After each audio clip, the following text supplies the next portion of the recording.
नमस्कार दोस्तों, welcome to my channel. मैं हूं चांद कुबा। दोस्तों, आज के हमारे इस नए वीडियो में हम बात करेंगे एक नए टॉपिक की, that is characteristics of attitude. इससे पहले हम ऑलरेडी देख चुके हैं कि एटीट्यूड का मतलब क्या होता है, इसके कितने कंपोनेंट्स होते हैं, एटीट्यूड के फंक्शन क्या होते हैं, एटीट्यूड की फॉर्मेशन कैसे होती है। आज का ये जो टॉपिक रहेगा, इसमें बहुत सारे ऐसे पॉइंट्स देखने को मिलेंगे जो कि ऑलरेडी हम डिस्कस कर चुके हैं हमारी पुरानी वीडियोस में। अगर आपने पुरानी वीडियोस देखी हैं तो बहुत अच्छी बात है, नहीं तो आज भी मैं अच्छे से कोशिश करूंगा कि आपको ये सभी पॉइंट्स डिटेल में समझा सकूं। चलिए शुरुआत करते हैं आज के अपने इस सेशन से। इस सेशन में आगे बढ़े उससे पहले मैं आप लोगों को धन्यवाद देना चाहता हूं, बिकॉज आप में से बहुत सारे स्टूडेंट्स ने मेरे इन दोनों चैनल्स को ज्वाइन किया, जहां पे मुझे उम्मीद है कि जो भी यूपीएससी से जुड़ा हुआ कंटेंट आपके लिए भेजा जाता है, आप उसका लाभ उठा रहे होंगे। अब बात करते हैं करेक्टरिस्टिक्स ऑफ एटीट्यूड की। सबसे जो पहला करेक्टरिस्टिक हमें देखने को मिलता है वो ये कि attitude have three components. So attitude जो होता है बेसिकली उसके तीन कंपोनेंट्स होते हैं। कौन से तीन कंपोनेंट्स होते हैं हम ऑलरेडी देख चुके हैं, कॉग्निटिव, इफेक्टिव एंड बिहेवियर। अब cognitive, affective and behaviour components में क्या आ जाता है, देखिए कोई भी ऑब्जेक्टिव है, चाहे कोई भी ऑब्जेक्ट है, चाहे वो खाना है, चाहे वो व्यक्ति है, या कोई भी आइडिया हो सकता है, आप उसे या तो पसंद कर सकते हैं या फिर नापसंद कर सकते हैं। अगर आप पसंद करते हैं या नापसंद करते हैं, इन दोनों केसेस में तीन चीजें होंगी। एक आपका नॉलेज पार्ट, यानी कि आपके ऑब्जेक्ट के प्रति नॉलेज क्या है, वो व्यक्ति अच्छे काम करता है, बुरे काम करता है, या उस खाने का टेस्ट अच्छा है या बुरा। दूसरा अफेक्टिव पार्ट आ जाएगा, दैट इज फीलिंग पार्ट, कि आप कैसा महसूस करते हैं सामने वाले ऑब्जेक्ट के लिए। आप उस व्यक्ति को पसंद करते हैं, नापसंद करते हैं, खाने को पसंद करते हैं, नापसंद करते हैं। तीसरा आ जाएगा बिहेवियरल पार्ट, कि जब सामने से वो व्यक्ति आता है जिसे आप पसंद करते हैं तो आप उससे मिलने जाएंगे। अगर ऐसा है जिसे आप नहीं पसंद करते हैं तो वहां से आप निकल लेंगे, उससे बात नहीं करेंगे या इग्नोर करेंगे। सो ये तीनों पार्ट्स आ जाते हैं किस चीज में, कंपोनेंट्स ऑफ एटीट्यूड में। सो एटीट्यूड के तीन कंपोनेंट हैं। दूसरा हमने क्या कहा कि attitudes are learned not innate. Innate का मतलब क्या है? इनेट एक ऐसा एट्रीब्यूट होता है हमारे करेक्टर का जो कि बचपन से ही, जैसे हमारा पैदा हुआ होना, हम जैसे ही पैदा होते हैं तभी से वो हमारे साथ होता है। जैसे कि हमने, आपको याद होगा, एक टॉपिक डिस्कस किया था, id, ego and superego. उसमें हमने कहा था कि जो इड होती है वो इनेट होती है, बचपन से ही हमारे अंदर होती है, एनिमलिस्टिक टेंडेंसीज उसे हम कह देते हैं। अगर इड ना हो तो हमारा सर्वाइवल ना हो पाए। लेकिन हमने कहा था जी सुपर ईगो जो होती है वो लर्नड होती है। जैसे हम बड़े होना शुरू होते हैं, परिवार हमें वैल्यूज सिखाता है और वैल्यूज की वजह से हमें सुपर ईगो हमारी डेवलप होती है। हमने वैल्यूज के केस में भी यही कहा था। And same goes with attitude. अब देखिए बहुत ही सिंपल सी बात है, लॉजिकल सी बात है, कि जैसे ही हम पैदा होते हैं ऐसा नहीं होता है कि हमें पता होता है कि हमें कौन सी चीज पसंद है, कौन सी चीज नहीं पसंद है। धीरे धीरे हमें चीजों के प्रति नॉलेज मिलती है, नॉलेज के बेसिस पे हमारे विचार बनते हैं, फीलिंग्स बनती हैं, एंड बिहेवियर में भी दिखना लगता है। सो एटीट्यूड जो होता है वो डेवलप होता है। एंड एक टॉपिक भी हम ऑलरेडी कवर करके आए हैं, फॉर्मेशन ऑफ एटीट्यूड। उसमें भी हमने यही देखा था कि किन किन बेसिस पे हमारे एटीट्यूड्स डेवलप होते हैं। तीसरा जो करेक्टरिस्टिक आ जाता है, that is attitude is necessarily related to a physical और साइकोलॉजिकल ऑब्जेक्ट। कहने का मतलब यह है कि देखिए एटीट्यूड बनने के लिए किसी ऑब्जेक्ट की आवश्यकता होती है। बिना किसी ऑब्जेक्ट के आपका एटीट्यूड नहीं बन सकता। ये ऑब्जेक्ट कुछ भी हो सकता है, टेंजिबल हो सकता है, इनटेंजिबल हो सकता है। टेंजिबल यानी कि वो वस्तु जिसे हम छू सकते हैं, देख सकते हैं या महसूस कर सकते हैं, जैसे कि कोई पर्सन हो गया, खाने की वस्तु हो गई, या फिर कोई भी ऐसी चीज। इनटेंजिबल में आइडिया, विचार, ये सारी चीजें इंटेंजिबल, जिनको हम सिर्फ सोच सकते हैं, कंसेप्चुलाइज कर सकते हैं, देख या छू नहीं सकते हैं। सो एटीट्यूड होने के लिए कहने का मतलब है कि कोई ना कोई ऑब्जेक्ट का होना जरूरी है। बिना ऑब्जेक्ट के एटीट्यूड नहीं हो सकते हैं। फिर क्या कहते हैं जी, generally attitudes do not change but they can be change through persuasion.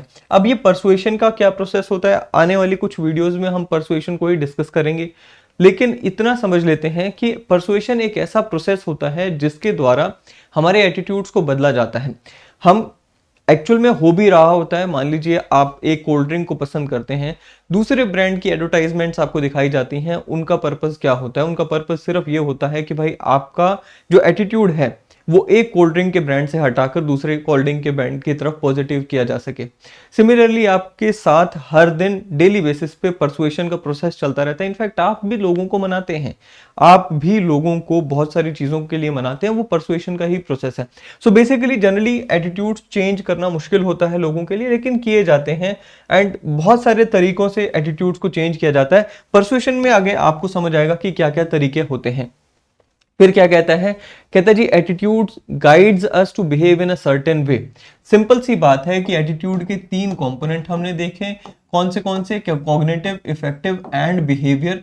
अब हमारा जो बिहेवियर होता है मोस्टली वो बिहेवियर डिपेंड करता है हमारे इफेक्टिव एंड कॉग्निटिव पार्ट पे, बट ये जरूरी नहीं है कि हमेशा ही डिपेंड करेगा। हमने इसके भी एग्जांपल्स देखे थे जब हमने टॉपिक पढ़ा था कंसिस्टेंसी इन एटीट्यूड, याद कीजिए हमने कहा था कि भाई कंसिस्टेंसी जब 100% होती है इन तीनों कंपोनेंट्स में, तो क्या होगा जब 100% कंसिस्टेंसी तीनों में होती है तो जो व्यक्ति के प्रति हम विचार रखते हैं, let's say I don't think that सामने वाला person is a good person, I hate that person, और मेरे बिहेवियर में भी वही दिखेगा कि मैं उस व्यक्ति से बातचीत नहीं करता हूं, उसकी बुराई करता हूं, उससे कट लेता हूं।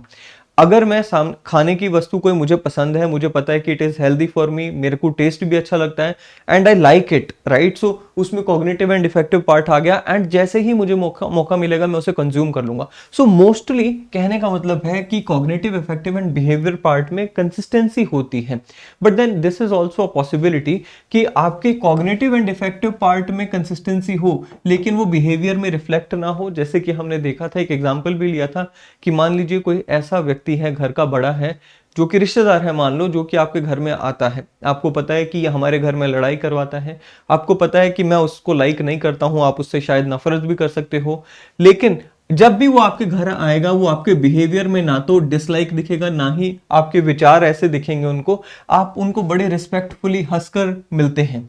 सो इस ऐसे में होगा क्या, you don't like that person, you don't have good thoughts for that person, but then when it comes to your behavior it is very different from what you think and what you feel. so यहां पर हमें देखने को मिलता है कि 100% consistency तीनों में नहीं होती। वही मैंने यहां लिखा कि in certain way most often हमारा जो बिहेवियर होता है it is in consonance with हमारा cognitive and affective part, but ये हमेशा जरूरी नहीं है, देयर आर एक्सेप्शंस ऑल्सो। फिर आ जाता है जी दे वेरी इन इंटेंसिटी। अब हमने एक टॉपिक कवर किया था एटीट्यूड स्ट्रेंथ का। नाउ इफ यू रिमेंबर हमने एटीट्यूड स्ट्रेंथ में क्या कहा था, हमने कहा था जी एटीट्यूड की जो स्ट्रेंथ होती है वो बहुत ज्यादा हाई भी हो सकती है, मिडिल लेवल पे भी हो सकती है, फिर लो लेवल पे हो सकती है, या फिर न्यूट्रल एटीट्यूड भी हो सकता है। फॉर एग्जाम्पल आप एक 5 चीजें खाने की आप पसंद करते हो, let's say there are 5 fruits that you like.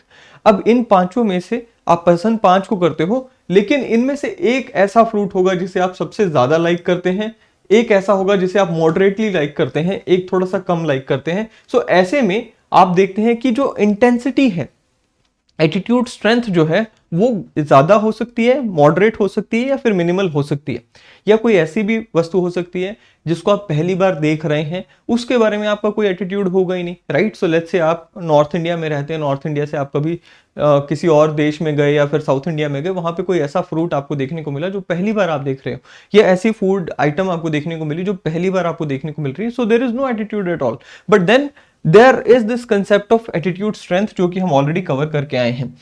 अब अगला क्या है इसका कैरेक्टरिस्टिक, कहता है जी दीज आर जनरली कंसिस्टेंट। अब जनरली कंसिस्टेंट का मतलब क्या है, हमने अभी पढ़ा कि भाई देखिए देयर आर 3 कंपोनेंट्स, अभी ये तीनों कंपोनेंट्स में जनरली एक कंसिस्टेंसी देखने को मिलती है, but then there are exceptions also. जो बात मैंने यहाँ पे कही वही चीज यहाँ पर भी हमें देखने को मिलती है कि generally there is a consistency in all the 3 components, but then there are some chances where तीनों में या तो कंसिस्टेंट या तो 2 में कंसिस्टेंसी होगी, इन 2 में कंसिस्टेंसी होगी, एंड जस्ट अ मिनट, सो या तो ऐसा होगा कि इन 2 में कंसिस्टेंसी होगी एंड बाकी में कंसिस्टेंसी ना हो, या फिर ऐसा होगा कि हमारा सिर्फ तीनों में ही कोई कंसिस्टेंसी ना हो। इसके भी एग्जांपल हमने देखे हैं, जब अभी हमने कहा था कि भाई आप एक व्यक्ति को ना तो पसंद करते हैं ना ही उसके बारे में अच्छा सोचते हैं, लेकिन जैसे ही वो घर में आएगा आप उसके लिए अच्छा व्यवहार करते हैं, तो यहां पर क्या हो गया, इन 2 में कंसिस्टेंसी, इसमें कंसिस्टेंसी नहीं है।